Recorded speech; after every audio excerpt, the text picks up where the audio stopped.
Bisan kung dili direktang napiktuhan sa mga dagkong nga bagyo nga miigo sa nasod apan ang kagamahanan sa Dakban sa Talisay subli nga nagpahinumdom sa mga lumulupyo nga magbinantayon sa pagdaot sa panahon dala sa bati nga panahon. Ang report ni Marie Dumabok.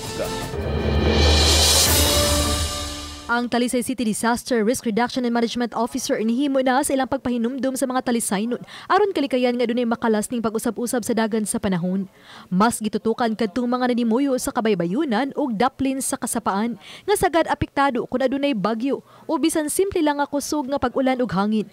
Nipagawas og mga tips ang Talisay City RRMO.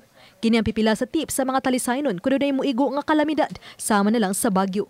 Lakip niini ang kanunay nga pag-update sa mga balita sa panahon ug ang pagsiguro nga dunay insakto nga pundo sa pagkaon.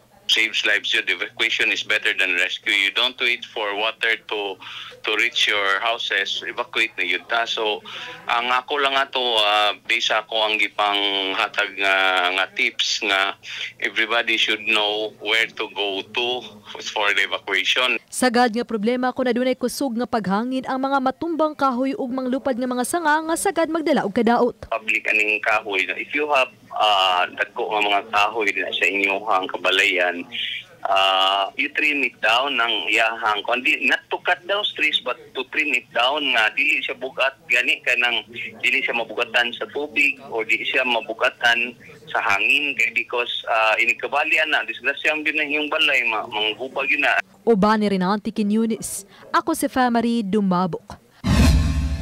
Balitang Bisdak.